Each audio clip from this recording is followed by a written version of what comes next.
What's up, ladies and gentlemen? Welcome back to Kingdom Chapter 863. Okay, I'm done. Hi, Naomi. Say hi. Pew, pew, pew, pew. All right, let's see here. We start off this chapter with a cover page. Nice. And it's Shin, a whole bunch of deceased character and a whole bunch of undeceased character and the Haitian unit and the kings and some of his minister and Hecky bro. All right, and two. Now the chapter begin with Jin's arrow and Sequan's arrow flying through the battlefield.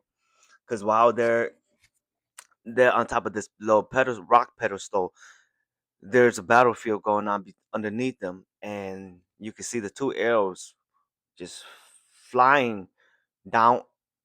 It goes towards the battlefield. It curves around all the soldier fighting, and Jin, he's looking at all this, and he's like, in all this chaos, I lost it. Where is it? So he don't know what the arrow, where Sequan's arrow is at, because it's basically weaving through all the battles and all the fight.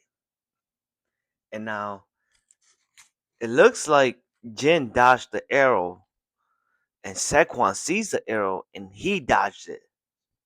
But Jin gets shot on the shoulder. Wagering his seat in the 10 bowl, Sequan accepts Jin's challenge. Both archers' arrow tears across the battlefield. And the Haishin unit, they're worried about Jin. Everybody's asking Jin, are you okay? So Jin finally speaks and says, I'm okay. It didn't hit any bones or vital. My bones are fine, so I can keep shooting. Well, I can try, but with just that, there's no way I can beat Sequan. And it flashes to Sequan. He's staring towards Jin and he goes, Windstruck? Foreseeing? Haze? Each technique is flawless. In terms of technique, you have far surpassed your younger brother, Sojin. Okay, so I'm guessing this probably wasn't the first arrow that they shot because he's talking about technique wise, and he's saying that Jin's technique are better than Ten's technique, but you are no match for Sequan. How's how you gonna speak about yourself in the third person, my dude? You sad, and then he goes, "You will not be just as no other were. Sultan's arrow may have escaped my sight, but that was all." So he was talking about Tan's arrow, and he's saying Tan's arrow, crossed his cheek and hit his ear because he basically lost sight of it. And then he thinks to himself and goes, as I thought, it is the same as before. Nothing has changed. The scenery may change, the people may change, but the killing never ceases. And to say that the flickering flames of joy and sorrow within each chaos is precious? Utter drivel. That is merely deceit used to incite people to war. Can you truly claim otherwise, Riboku? So I'm guessing he's talking to himself and talking about Riboku, because Riboku came and met with him. And Riboku says that if he want to find his answer, he gotta go back to war. And so he goes, he's still, oh shit, my bad. He's still thinking to himself, and then he goes, "You say it's found in the middle, but that means one cannot see it while within it. If you read every text about a mountain while residing within it, do you truly know the mountain?" I mean, that depends. If you explore the mountain, maybe you will know what's in it, even though you are reading text about it too. And then he goes, when my bow reached its pinnacle, as did my eyes, which see the arrows, and that is when I understood that the role of those on the battlefield never truly ends. I only return to the battlefield in order to deepen my understanding, no different than running in circles. And he sees flashes of the whole battlefield, and well, you see scenes of the battlefield. You see Baggio and stop. You see Baggio and you see 10 dead body and you see all these other battlefield. And he's still thinking to himself, he goes, as I thought, there is no path forward for anyone, Riboku. And yet you, hmm. And then he's staring at Jin. Not yet. I see, just like Sutan, there is a near impeccable air now around Sujin. What is this? So it seems like Sujin Jin is grasping something. And now Sutan noticed it because the air around him's changed. Because like his aura has changed. And so Sutan goes, Sekwan go, I see no new technique, which means there is something outside of technique. So he knows something is coming, but he just don't know what it is. And then he goes, I reject this. And he pulls an arrow. The scene changed back to Jin and the Haishin unit. They're asking him, are you okay, Jin? Is Sekon already drawing his next arrow? And then Jin, he's huffing and puffing, and he goes, I can't win against Sekwan with this technique. To beat Sekwan, what Ten said. And now to there's a flashback to when Ten was lying, almost dying on the floor on his back, and then he was talking to Jin, and he asked Jin about what their father was talking about if there's no arrow or no target. Do you remember what Dad said? The secret of arrows? The final destination when you lose your target? Beyond that, the ultimate arrow? This is still Tan speaking. An arrow that won't fall. Never falling. Never. The arrow that flies forever. And now the flashback ends, but then it's changed to scenes to a different battlefield where Kuorei and Kuokai, their battlefield. And Kuorei, she's looking up into the sky, and the the no, technically they're still the Haishin unit, but the Kuokai unit, they looked at her and they go, what is it, Ray? Are you okay? So she goes, this is rare. I can hear the gods. Who are they here for? And then finally, one of the soldiers go, "Is something the matter, General Kukai?" And then, I mean, yeah. And then Kukai was like, "On the battlefield beside us, there is someone much like Hoken. And then Ray goes, someone in the depth of path seeking. That pain, it's unbearable." And she's talking about how you know their assassin clan has to fight each other. We used to be right at the edge of that, weren't we? Hakoku. That pain, the pain of taking Shiki's life, it was more than that. You lose your sanity. I can barely even remember it. It was absolutely despair towards this world. Because when she first met, well, okay, so when she first came to the Haishin unit, she was trying to kill Kuokai because she was the winner of their little battle of their little clan battle, and she has to kill her sister. And after killing her sister, she basically loses herself and her emotion and everything. And it was cool because she wanted to kill Kukai because Kukai's free, and Kukai didn't get a chance to do this battle, and so she was kind of jealous. She was jello of that. What's up, Naomi? She was jello of that, and so that's why she tried to kill Kukai, but Kukai was able to pull her out of that depth of despair. And then Kukai goes, "Eh? The immortal arrow is dancing." Now the scene changes back to Jin. He draws the bow. What's up? You tired? Huh? You tired? You want to eat? Yeah. Okay, okay, Daddy's almost done.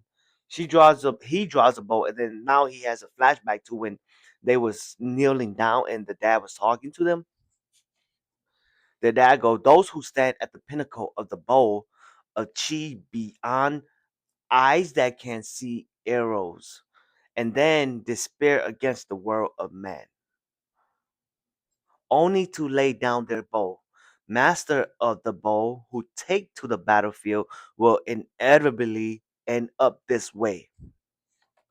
So the dad's saying that if you do end up being at the pinnacle of the bow, you end up losing yourself, and you end up just you don't you end up at a dead end. And so Jen go, "Inevitably?" And the dad go, "Probably." And Ten's laughing. Ten's funny. And then the dad go, "You realize that even if we continue this killing for 500 years, nothing will change in this world. And there is no path beyond this. You grow empty and lay down your bow. Strange, isn't it? Hey, Nichan, are you just smiling?" And then Jin go, "What is?" Because the dad was saying that it's strange that once you reach the pinnacle, you lay down your bow. The dad go, "The world of man become empty." Damn, Naomi, what's up? What's up? The dad go, "The world of man become empty because of resentment. And resentment is anger towards other. Anger that they don't follow your law. In other words, it's from arrogance." Elegant? Tan said, Tan was like, "Elegant?" And the dad was like, "Be quiet, Tan." And then Jin go, "I don't really understand all this complicated stuff, but is it really a bad thing to worry about other people?" Stop. Let they finish. And then the dad goes, "I'm saying that those who have mastered the path to the point where they realize this must take care not to let their spirit break. Do you truly believe you can save the world all by yourself? If you can hear the voice of the heaven themselves, I bet they'll say, 'Just who do you think you are?'" And so now it's okay. So, first of all, the dad was saying that once you reach that pinnacle, you have an arrogance saying that nobody is better than you, and there's no point of you going to the battlefield because you kick ass and everybody is trash. And you think you are the shit, but then if the heavens and the God could talk to, they'll be like, "Just who do you think you are?" And so, and so the scene changes back to the future. Now, Sequan, he draws his bow and he let his arrow loose. And Jin goes, "Now, okay, so there's still like a flashback between the future and the present, and so the flashback back to Jin saying, "So you're saying live for just for yourself?" The dad go, "No, that's not it. If you find yourself standing on the ultimate ground, those flame of joy and sorrow, the good, the evil, without despair, accept it all." So Jin see this now. It changes back to the future, the present. Jin see the Zequan's arrow coming, and instead of moving, Jin's gonna accept it all and stand there. And what does the arrow do? The arrow just fly right by him. All the high strength unit, they're kind of shocked, and they're like, he dodged it. And so The Zhao soldier, they think Sequan missed, but Sequan, he's like, what? My foreseeing fail, and now there's a little side panel where it's back to the present, and the dad go, accept it and move forward. That's all. And then Jen go, but what if there's nothing beyond that? The dad says, if you think there isn't, there isn't. But if you decide that there is, then there will be. Shooting at a target on an invisible path, and that's what Jen asks, and the dad goes, right, with all you got. So Jen's asking, what if there's nothing beyond that? And the dad says, if you think there's nothing beyond that, then there's nothing. But if you think that there is, then there is. And Jin, he's confused. So he's like shooting at a target on an invisible path. And so the dad was like, yes, shoot it with everything you got. And then Jin, he goes, but if that invisible target is too far away, then the arrow will fall before it reaches it. And then the dad says, when that happens, pass the arrow on to the next person and have them shoot. If you do that, it will fly forever. That link is history. That's what Dad heard from his master, the ultimate arrow. And now it's back to the present. Saquon, he's thinking he shot, but I cannot see the arrow. And so the arrow is flying at Saquon, but he can't sense the arrow. And it hits him right in the chest. Boom! The Zhao soldiers, they're all shocked. They're like, Saquon Sama. And so Saquon's like, shut up, I'm fine. It was merely the top of my shoulder.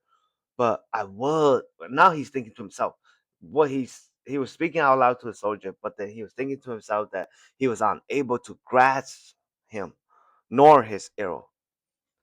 And then Jin Dad says, if one day you find yourself facing someone standing at the peak of the bowl, remember what your father told you. Those who stand at the top seizes how their enemy thinks and how they feel. Their skills strip those away. And now Jin, he's thinking it's true. Back when Tan drew back his last arrow, there was an instinct where it was hard to sense him.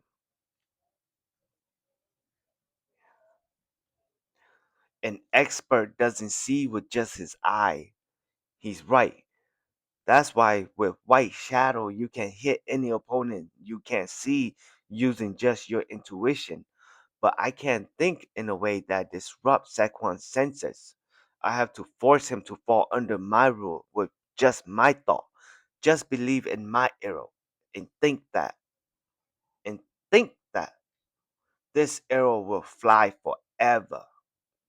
So what Jen is saying is that,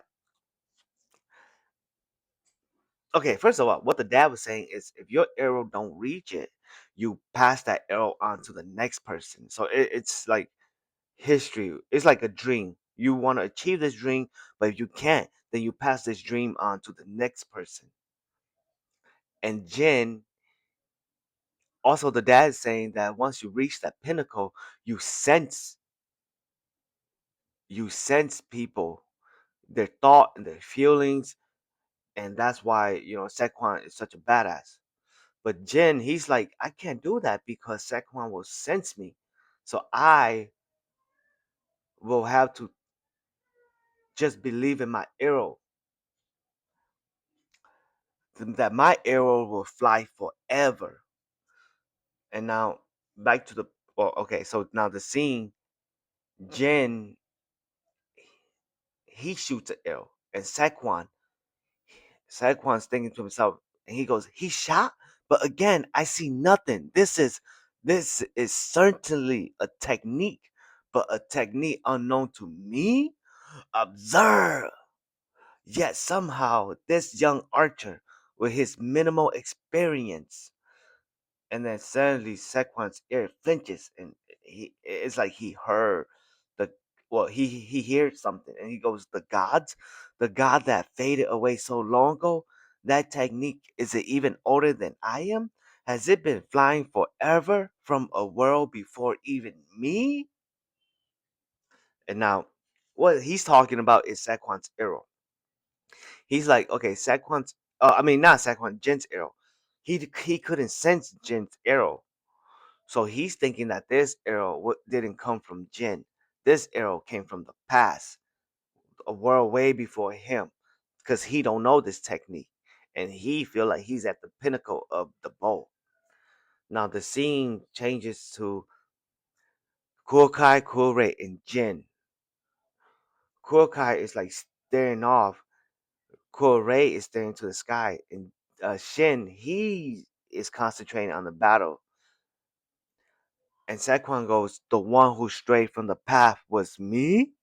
No, from the beginning. Perhaps there was no path." Link, hands with who? And next thing you know, an arrow shoot him right in the neck. In the chapter. So Saquon, he's thinking that okay, because he has reached the pinnacle, he hasn't been hearing from the gods or the heaven. And all suddenly he hears it. And he's saying that the gods are telling him to link hands. And he was like, with who? Because he don't understand that if your arrow don't reach, you pass your arrow on to a new person. So basically you're like linking hands so that it'll be a long hand or long arrow. But he don't get that because he's too arrogant because he's at the top. Now the last scene has an arrow across his neck. I mean, well, right through his neck. And the chapter ends. Now we'll have to wait until next chapter until we get the conclusion, I think. But there's a spoiler of 64. So after you listen to this, hop on that spoiler. I got you. All right, ladies and gent. I'll see you guys at the next chapter. Well, in the spoiler. Not right.